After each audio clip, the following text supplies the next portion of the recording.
கூட்டத்துல திருமாவளவன் அவர்கள் காங்கிரஸினுடைய செயல்பாடுகளால் தான் நிறைய இடங்கள்ல கூட்டணி கட்சிகள்லாம் பாதிக்கப்பட்டிருக்காங்க அப்படிங்கிற விஷயத்த அங்க பேசியிருக்காரு. வைகோ சிறப்பா நடந்திருக்கு இந்த கூட்டம் அப்படின்னு சொல்லிட்டு வெளியில வந்திருக்காரு. 2க்கும் உள்ள முரண்பாடு. திருமா தப்பா பேசுறாருங்க. அவர் கேரளால காங்கிரஸ் வெற்றி பெற வாய்ப்புள்ள கட்சி, அதில் வெற்றி பெற்றாங்க. அங்க அவங்க செயல்பாடுகளால கூட்டணி கட்சியான மார்க்சிஸ்ட் பாதிக்கப்படுதுன்னு திருமா ஏன் புலம்புறாரு? அது நேரடி போட்டி. காங்கிரஸா கம்யூனிஸ்டான்னு வரும்போது 140 சீட்ல 102 சீட்டு ஜெயிச்சவங்க மக்களால் தேர்ந்தெடுக்கப்பட்ட ஒரு அரசு.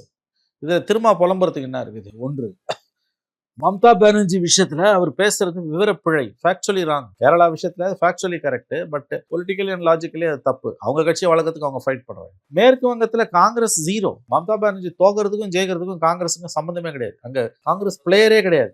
அப்போ மம்தா பானர்ஜி தோல்விக்கு காங்கிரஸ் எப்படி காரணம் காட்ட முடியும்?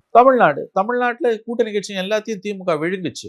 அப்பெல்லாம் வாய் திறக்காத திருமா எதுக்கு தமிழ்நாட்டையும் சேர்த்து வச்சு பேசுறாரு? கடந்த 4 மாதங்களாக திருமாவோட பேச்சுக்கள் முழுக்க முரண்பாடுகளாக தான் இருக்கு. முரண்பாடுகளின் மூட்டையாக மாறி போயிருக்கிறார் திருமா. ஒவ்வொரு நாளும் ஒவ்வொரு பேச்சு பேசி கொண்டிருக்கிறார். ஆகவே நேற்றைய அவருடைய இந்தியா கூட்டணி கூட்டத்தில் பேசிய பேச்சு என்பது விவரப்பிழை கொண்டது, பிளஸ் அது ஒரு முரண்பாடுகளின் மூட்டையாகத்தான் நான் பார்க்கிறேன்.